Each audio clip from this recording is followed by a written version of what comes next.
네, 우리는 예수님 안에서 새로운 피조물이라고 말씀하셨습니다. 오늘 주님께서 우리에게 주시는 하나님 말씀은요, 창세기 1장입니다. 창세기 1장 26절에서 28절 말씀을 우리 한 목소리로 한번 같이 읽겠습니다. 창세기 1장 26절부터 28절 말씀을 한 목소리로 같이 읽습니다. 시작.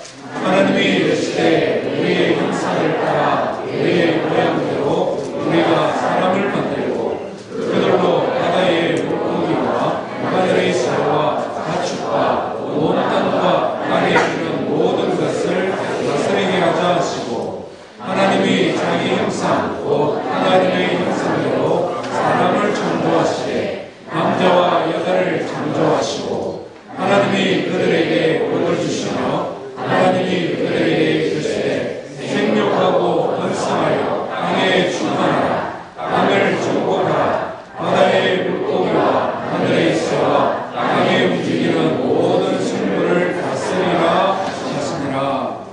아멘. 오늘 말씀을 전해주실 우리 목사님은요, 지난 12월 말에 우리 교회로 부임을 하셨습니다. 이번에 주일학교와 그리고 청년부를 담당하고 계시고요. 김진희 목사님이십니다. 김진희 목사님 또 부임하고 처음으로 우리 교회의 여성분들 앞에서 주일 예배에 말씀을 전하게 되었는데요. 목사님의 사역과 또 목사님의 가정을 위해서 또 내가 협력자로 기도 봉사자로 함께 섬기기를 원합니다. 이런 마음으로 큰 박수로 한번 맞이하겠습니다.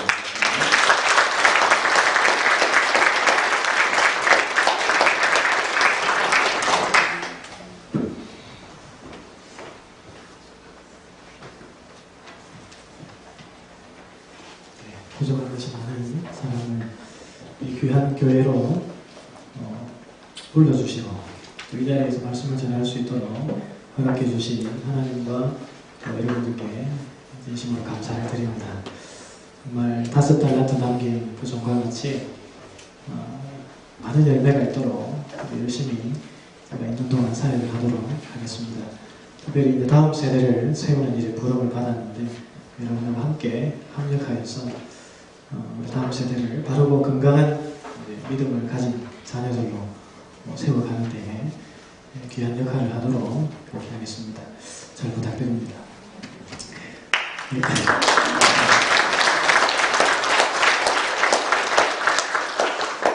작년에 한국의 초중고생 2만 명을 대상으로 한 가지 설문조사를 했었습니다. 윤리의식에 대한 여러 가지 항목들을 가지고 설문조사를 했는데 그 중에 이런 질문이 있었습니다. 만약에 10억이 생긴다면 잘못을 하고라도 1년 동안 감옥에 들어갈 수 있겠는가? 이런 질문이었습니다. 예, 아니요, 모르겠다. 학생들이 어떤 대답을 어느 정도 했을 것 같습니다. 여러분은 어떤 대답을 하시겠습니까? 만약에 10억을 준다. 달러로 하면 얼마입니까?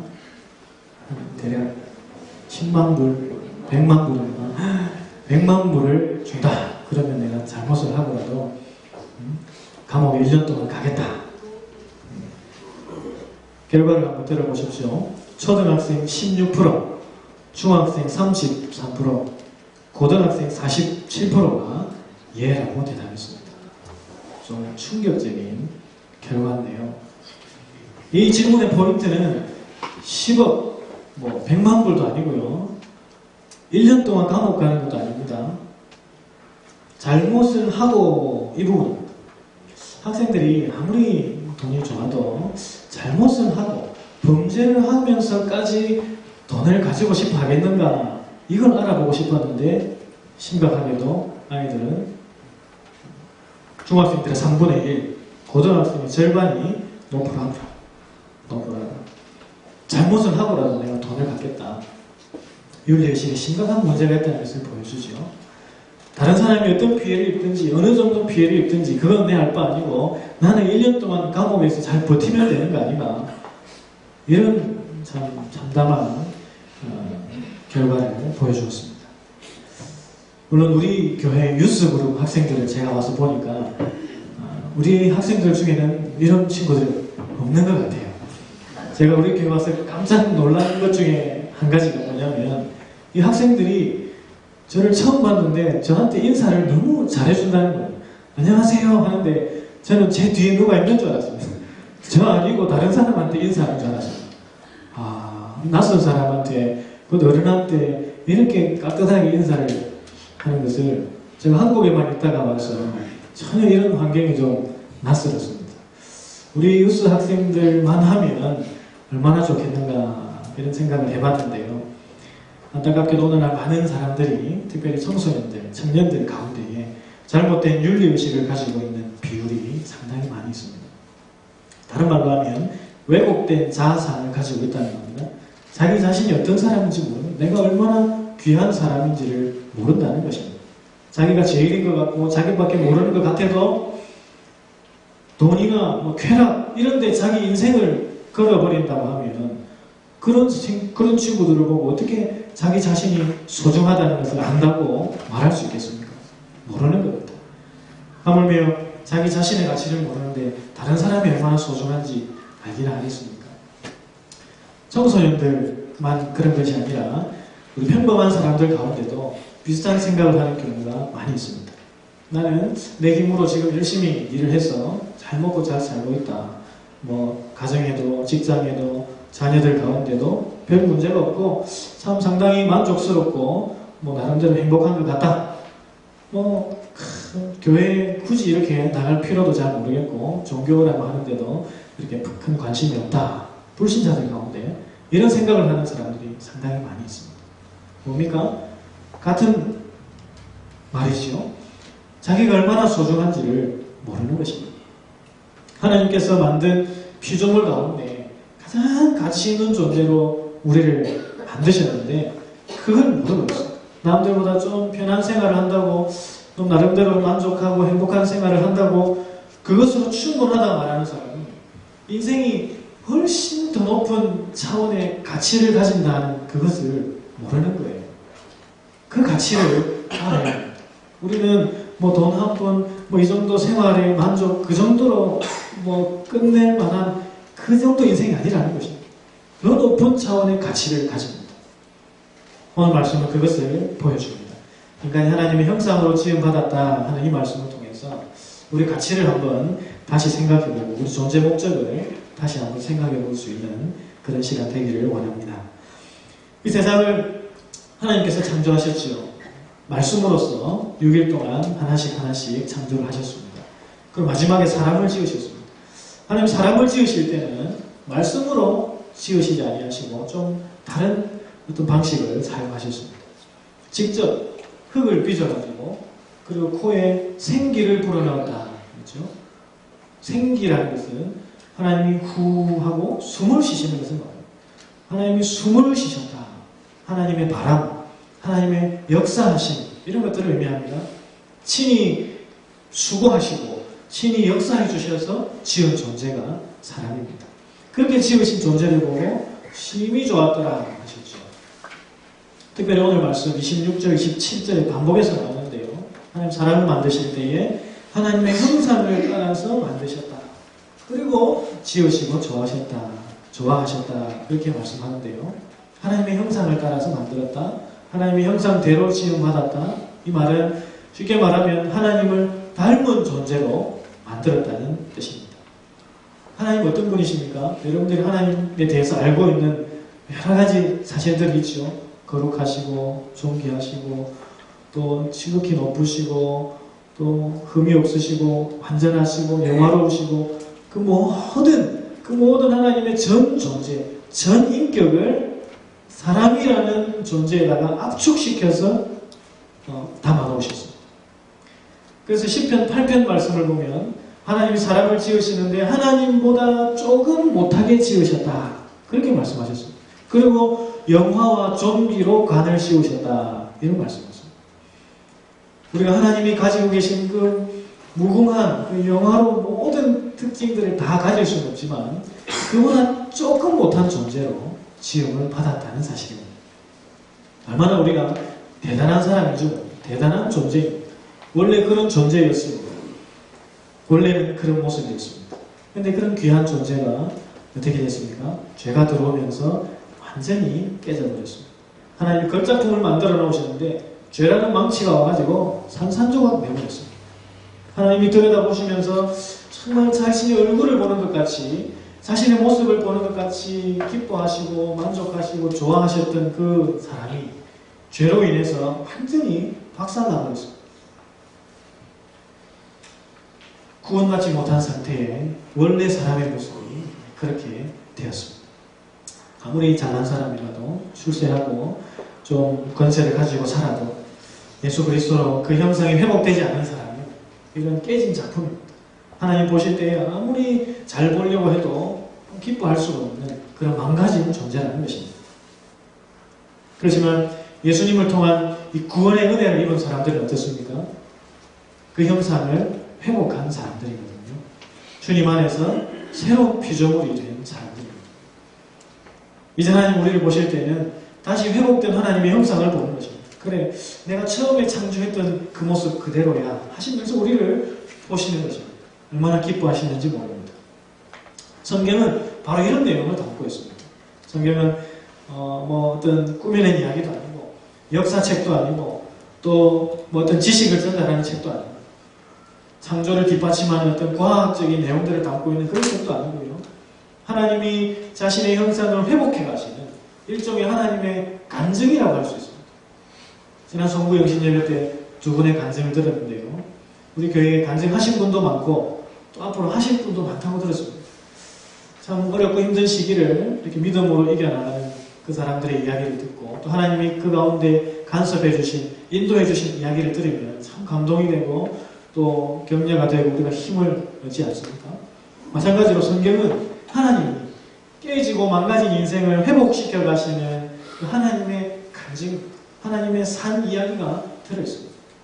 우리가 성경을 볼 때 그런 관점으로 봐야 합니다. 그렇다면 하나님이 처음 사람을 만드실 때 그 모습이 과연 어땠길래, 하나님이 어땠길래 그 모습을 보고 그렇게 기뻐하셨는가, 또 그 모습을 회복시켜 주시려고 지금까지 역사하시고 또 앞으로도 계속 하나님이 우리를 인도해 가시고 또 역사를 주관해 가실 것인데 과연 인생이 어떻게 회복되는 것을 기대하시기에 그렇게 종말의 때까지 계속 역사하시면서 인도하시는가, 그 내용을 살펴보기 원합니다. 하나님의 형상 속에 담긴 의미에 대해서 세 가지로 말씀을 드리고자 합니다.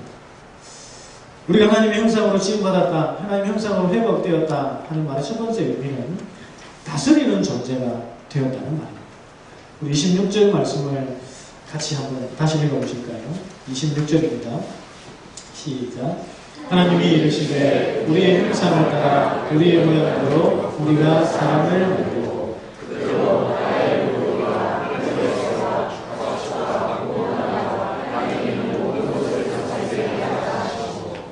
아멘.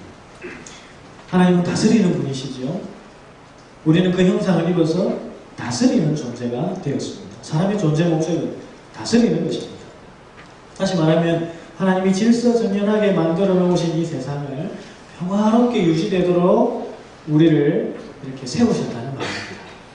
에덴 동산을 평화롭게 유지시키고 그 질서가 깨지지 않도록 돌보고 관리하여서 하나님이 보시기에 좋았더라 하신 그 모습을 쭉 이어가도록 우리에게 능력도 주시고 역할도 주시고 사명도 주시고 책임도 주셨다는 말입니다.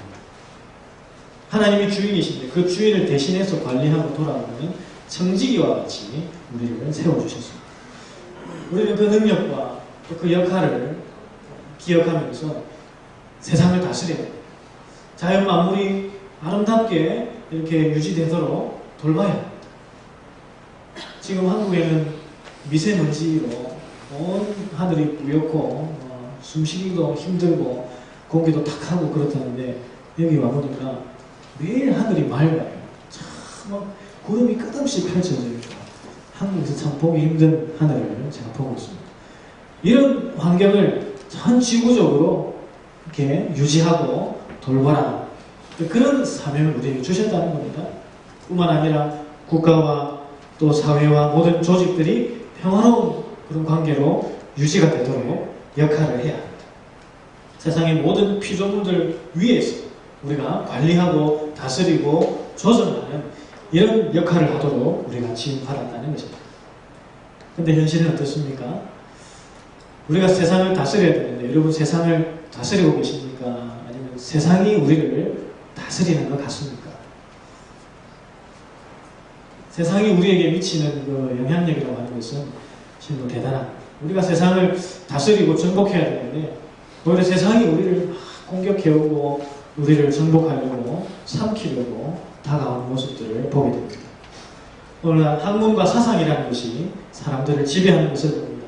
과학도 그렇고 또 경제 논리도 그렇고 이단 사상도 그렇고 여러 가지 헛된 철학과 사상 이런 학문적인 공격들이 사람들이 가해지고 있습니다. 많은 사람들이 그런 데 갇혀가지고 그런 학문적인 또 사상적인 또 그런 경제 논리 이런 데 갇혀서 도무지 복음이 들어가지 않는 그런 사람들이 많이 있습니다. 아무리 전도하려고 해도 아무리 좋게 좀 이렇게 접근하려고 해도 완전히 그 큰 장벽같이 벽을 쌓고 있는 사람들이 있다는 것이죠. 또 어떤 것들이 사람을 다스리고 있습니까? 컴퓨터나 미디어 이런 매체들이 인간을 다스립니다. 특별히 스마트폰 이게 지금 한국에서 상당히 심각한 사회 문제가 되고 있습니다. 초등학교 1학년, 2학년만 해도 다 스마트폰을 거의 대부분 가지고 있습니다. 예전에는 뭐 식당이나 공공장소 이런 데 가보면 아이들 떠드는 소리, 우는 소리 시끄러웠는데 요즘은 어디 가도 조용해요. 아이들 소리가 안 납니다. 왜 그렇습니까? 스마트폰 가지고 오느라고 애들이 말을 안 합니다. 떠들고 놀지를 않습니다. 교회에서도 그래요. 예전에는 온 교회를 구석구석 뛰어다니는 애들이 다 구석에 박혀가지고 이걸 하고 있더라고요. 아주 아이들이 심각한 그런 해가 되는 그런 매체가 되는데요. 다행히 미국 오니까 좀 덜한 것 같습니다. 비싸서 그런지 별 필요가 없는지 모르겠는데 다행인 것 같습니다. 아무튼 요즘 아이들에게 가장 심각한 피해를 주면서 다스리는 도구가 이런 것들. 그 외에도 많은 사람들이 술이나 마약이나 도박 이런 데 지배를 당하면서 살아갑니다. 우리는 이런 환경들을 정복하고 물리치고 다스려서 선한 모습으로 바꿔가야 합니다. 우리가 하나님의 형상이라고 한다면 그 형상을 회복했다고 한다면 이 일을 해야 됩니다. 예수 믿고 복을 받아서 그저 나 혼자 우리 가정 잘 되고 또 나중에 천국 가는 그것이 우리의 존재 목적이 아니고 하나님을 대신해서 이런 능력과 역할과 복을 하나님 우리 주셨는데 정말 이것들을 가지고 하나님 대신해서 세상을 다스리는 거죠. 세상을 아름답게 만들어가야 합니다. 고난당하고 고통당하고 자신의 처음의 형상을 잃어버린 채 괴로워하는 그 불쌍한 사람들을 자꾸자꾸 믿음으로 세워주고 하나님의 처음의 형상으로 회복되도록 우리가 도와주는 일들을 해야 한다는 것입니다. 그런 점에서 저는 제가 받은 한 가지 은혜를 가지고 꿈을 꾸는 것이 하나 있습니다. 바로 자녀들을 통해서 가정이 회복되는 그런 꿈을 꾸고 있습니다. 저희 가정이 그랬거든요. 여러분 보실 때 좀 멀쩡해 보여도 제가 좀 스마트해 보입니까?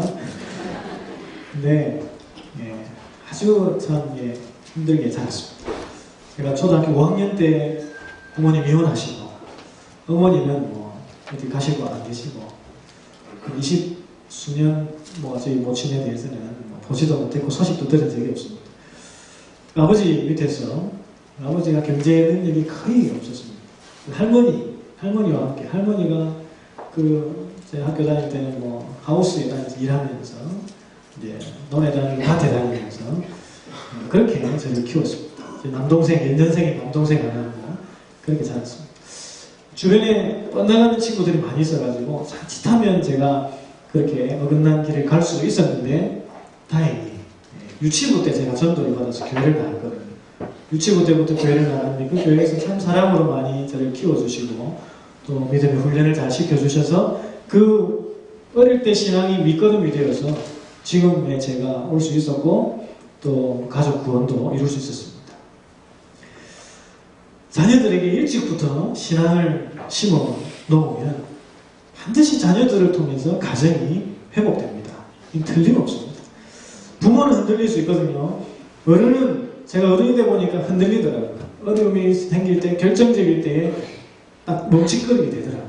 근데 아이들은 아이 때, 어릴 때 분명한 신앙을 심어놓으면 그 아이들은 계산하지 않습니다. 순수한 신앙을 가지고 정말 부모보다 더 큰 믿음으로 이 세상을 맞서는 모습들을 보게 됩니다. 제가 그런 아이들을 많이 보았고 또 제가 지도한 아이들 중에 그런 아이들이 많이 있었습니다. 그렇게 자란 아이가 영향력 있는 아이로 자라고 가정을 회복시키고 나중에 교회를 건강하게 세우고 민족과 열방을 회복시키는 일들을 하는 그런 아이들로 자라게 된다는 것입니다. 하나님 우리에게 하나님의 형상을 부여하신 것은 바로 이 세상을 다스리라고 더 아름답게 만들어가라고 하신 그 뜻이 담겨있다 하는 것을 꼭 기억하시기를 바랍니다. 두 번째, 우리가 하나님의 형상을 따라 지음받았다 하는 의미는 바로 교제입니다. 교제. 하나님과 우리가 교제하고 싶어서 우리를 하나님의 형상으로 만드셨습니다. 하나님 사람을 만들면서 세상을 다스려라 이런 명령만 주시지 않았습니다. 그런 어떤 주종관계, 어떤 직원을 채용하듯이 비즈니스 관계로 사람을 만들지 않았다는 것입니다. 주님과 교제가 가능한 존재로, 주님의 식탁에 오르는 그런 존재로, 주님과 한 몸 되는 하나 되는 존재로서 우리의 그런 인격적인 존재로 지어주셨다는 사실입니다. 하나님이 가지신 성품 가운데 하나가 서로 교제하는 것입니다. 상위로 계신 하나님은 영원토록 온전히 하나를 이루며 교제합니다. 하나님 오늘 말씀에도 서로 하나 되셔서 의논하시면서 창조하시는 장면이 나오죠. 창세기 11장 보면 바벨탑 사건이 나오는데 하나님이 바벨탑을 보시고 또 의논하십니다. 우리가 내려가서 거기서 그들의 언어를 혼잡하게 하여 그들이 서로 알아듣지 못하게 하자. 창조하실 때도 서로 의논하시고 심판하실 때도 의논하십니다. 훗날 예수님이 세례요한에게 세례를 받으실 때도 예수님 서 계신 자리에 하늘에서 음성이 들립니다. 이는 내 사랑하는 아들이요. 그러면서 성령께서 비둘기 같은 형상으로 예수님 머리에 싹 앉으셨습니다. 예수님이 인류를 구원하기 위한 그 구속의 사역을 시작하는 그 시점에 세 분이 정말 이 일에 하나가 된다는 그런 모습을 보여주셨습니다. 뜻을 같이 하신다는 것을 보여주신 아주 감동적이고 어떤 숙연한 그런 장면이었습니다. 창조하실 때도 또 인류를 심판하실 때도 그리고 구속하실 때도 세 분은 늘 함께 의논하시면서 서로 하나 되어서 조화를 이루며 일하셨습니다. 그 성품이 우리에게도 부여되었다는 겁니다. 우리 무엇을 하든지 주님과 의논하면서 주님과 교제하면서 살도록 그렇게 부름을 받았습니다. 하나님은 사람을 만드실 때에 우리와 교제가 가능한 그런 존재를 만들자. 그래서 우리 같이 사귀자. 영원토록 우리 함께 사귀도록 하자. 그러면서 사람을 만드신 겁니다. 그런데 아담이 범죄하면서 그 교제가 완전히 깨져버렸죠. 하나님께 우리가 아무리 부르짖어도 우리의 기도가 올라가지 않고 또 하나님이 아무리 말씀하셔도 사람에게 들리지 않는 그런 깨진 교제가 되어버렸습니다. 그런데 예수님을 통해서 예수님을 믿는 사람은 삼위 하나님과 교제하는 그 특권을 다시 회복하게 된 것입니다. 하나님의 그 천상의 그 회의, 식탁의 자리에 우리가 오를 수 있는 그 특권을 다시금 부여받았다는 사실입니다. 우리가 그런 존재입니다. 구원이 얼마나 큰 은혜인지. 단순히 죽어서 천국 가는 그 정도가 아니고 지금 이미 하나님의 그 천상에 교제하는 틈에 우리가 끼일 수 있다는 것. 얼마나 큰 변화이고 특권인지 모릅니다. 우리가 하나님의 형상이라면 하나님과 교제가 활발하게 일어나야 합니다. 하나님 말씀 듣는 것이 즐거워야 되고 내가 하나님께 기도하고 아뢰기는 것이 그런 시간이 즐거워야 돼요. 처음 하나님이 사람을 지으실 때에 그리고 예수님을 통해 구원해 주실 때에 기대하시는 것이 바로 그것이기 때문에 우리가 진정 주님의 자녀로 또 새로운 피조물로 거듭나다면 이 교제가 회복되어야 합니다. 미국에 살면 한국보다 가족과 있는 시간이 많을 것이다. 그런 이야기를 제가 여러 번 들었습니다. 여러분 그런 거 같습니까? 한국에 있을 때보다 가족하고 있는 시간이 더 많아졌습니까? 네, 맞죠. 갈 데가 없더라고요. 보니까 놀 데도 없고 할 것도 없고 늘 만나는 사람 또 그 사람이 그 사람이니까 한두 번 만나는 것도 그렇고 가족하고 있는 시간에 현대인들이 참 많이 꿈을 꾸고 또 우선순위를 많이 두는데요. 하물며 우리 하나님의 아버지시지 않습니까? 우리는 그분의 자녀이지 않습니까? 가족인데 함께 교제하고 함께 의논하고 대화하고 이런 시간들이 빈약해서 되겠습니까? 주님과 교제를 많이 하십시오. 특별히 내일부터 2주간 특별 새벽기도회가 시작됩니다. 주님과 교제할 수 있는 좋은 기회입니다. 피곤하시겠지만 주님 만나러 가야지, 주님과 교제하러 가야지, 정말 주님의 음성을 들으러 가야지, 이런 설레는 마음, 기대하는 마음으로 아침 일찍 달려오십시오. 학기 중이지만 자녀들을 깨워서 며칠이라도 좀 참여시키십시오. 부모님이 하나님과 교제하는 것을 이렇게 좋아한다 하는 것을 자녀들이 느낄 수 있도록 그건 기회가 됩니다. 우리 엄마가 힘들지만 새벽기도 가는 거 보니까 하나님하고 참 이렇게 만나는 걸 좋아하시는 것 같아. 나도 그런 사람이 돼야지. 산 교육이 되는 거잖아요. 아이들에게도 분명히 가르쳐 주십시오. 너도 하나님과 교제해야 된다. 하나님 만나야 된다. 하나님 음성 들어야 된다. 가르쳐 주십시오. 하나님 우리하고 교제하고 싶으셔서 하나님의 형상이라는 특별한 존재로 만드셨다 하는 걸 기억하시고 주님과 교제하는 데 힘쓰시기를 바랍니다. 마지막으로 하나님 형상에 담긴 의미는 하나님의 영광. 사람이 하나님의 형상으로 지음받았다 하는 것은 사람을 보면 누가 보여야 됩니까? 하나님이 보여야 됩니다. 사람을 보면 하나님이 보여야 됩니다. 하나님의 영광이 보여야 됩니다. 자녀를 보면 그 부모가 어떤 사람인지 얼굴이 대강 그려지고, 부모를 보면 자녀가 어떤 사람이 어떤 얼굴일지 그렇게 대강 그려지지 않습니까? 마찬가지로 우리를 보면 사람들이 우리를 통해서 하나님이 어떤 분인지 느낄 수 있어야 됩니다. 우리가 하나님을 닮은 자녀로 지음을 받았는데 외모가 닮았다는 게 아니잖아요. 하나님은 야고보 1장 7절, 17절을 보면 회전하는 그림자도 없는 분이다. 하나님은 형상이 없는 분입니다. 외모가 없는 분입니다. 우리가 하나님의 외모를 생각나게 하는 사람이 아니고 하나님의 그 성품, 영광, 하나님의 그 인격을 드러내주는 존재라 하는 말입니다. 하나님의 영광은 어떻게 할 때 드러납니까? 두 가지입니다. 거룩이고 사랑입니다. 우리가 거룩할 때에 우리에게서 하나님이 보여집니다. 우리가 사랑 가운데 있을 때, 사랑을 행할 때에 우리를 보면서 사람들이 하나님의 사랑을 보게 되는 것입니다. 우리가 구원받았다고 하면서도 하나님의 형상을 회복했다고 하면서도 거룩하지 못하고 때가 묻어질 수가 있습니다. 자꾸 세상적인 거, 또 이런 범죄하는 데에, 죄 짓는 데에, 이런 데에 자꾸 익숙해지면 우리를 통해서 하나님의 그런 모습이 전혀 드러나지가 않습니다. 사랑도 마찬가지겠죠. 우리가 이기적이고 자꾸 사랑을 베풀지를 못하고 내 것만 챙기려 하고 이럴 때에 사람들이 우리를 보면서 하나님이 어떤 분인지 알 수 있겠습니까? 아니죠. 하나님 오늘 말씀에도 우리로 존재하셨습니다. 세 분 하나님이 함께 서로 존중하는 그 사랑이 하나님의 속성입니다.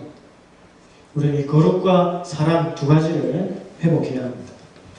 창세기 39장을 보면 요셉이 형들에게 팔려서 보디발의 집에 종살이하는 장면이 나옵니다. 그때 보디발이 요셉을 보면서 이렇게 고백하는 장면이 나옵니다. 그의 주인이 여호와께서 그와 함께 하심을 보며 또 여호와께서 그의 범사에 형통하게 하심을 보았더라. 보디발은 종인데 요셉을 보니까 하나님이 함께 하신다는 게 보였습니다.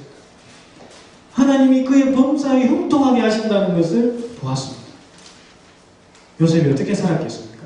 어떻게 했길래 보디발이 하나님을 요셉 가운데서 볼 수가 있었겠습니까? 이번에 제가 주일학교를 맡으면서 올해 표어를 하나 정했는데요. 이렇습니다. 하나님과 함께 가요. Walking with God. 에녹같이 노아같이.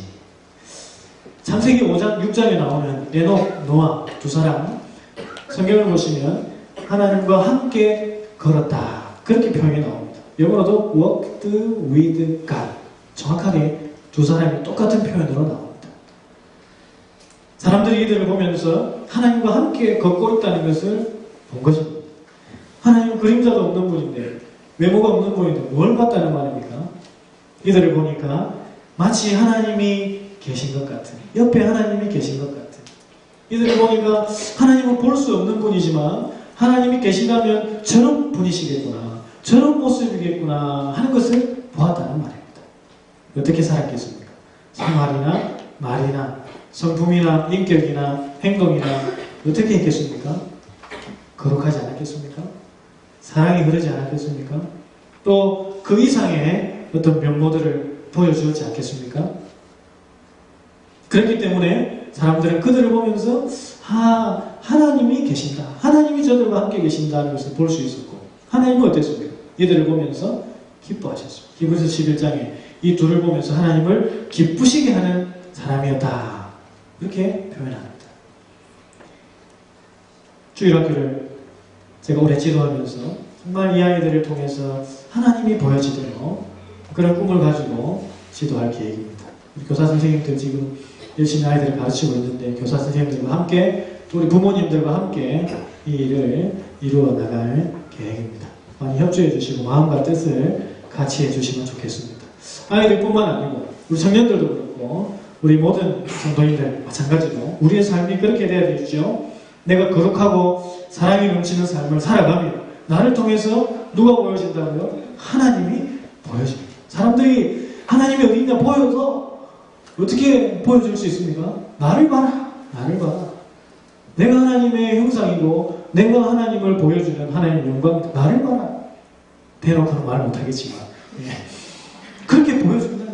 나를 봐라, 나를 봐라. 내가 정말 그렇게 살고 있는데 내 모습을 통해 하나님을 좀 봐라. 간절한 그런 소원을 가지고 여러분들이 거룩과 사랑을 행하면서 살아가시기를 바랍니다. 말씀을 맺겠습니다. 우리는 하나님이 자신의 형상을 따라 만든 최고의 걸작품입니다. 이 세상을 다스리라고 우리를 형상으로 만들었습니다. 이 세상에서 하나님과 교제하자고, 나와 교제하자고 자신의 형상으로 만드셨습니다. 하나님의 영광을 드러내라고 자신의 형상으로 만들어주셨습니다. 우리를 하나님의 형상으로 지으시고 회복해주신 하나님의 그 뜻, 그 소원을 꼭 이루어가시는 그런 여러분들 다 되시기를 간절히 바랍니다. 기도하겠습니다. 하나님 감사합니다. 죄로 깨어지고 망가진 우리 인생을 예수님의 십자가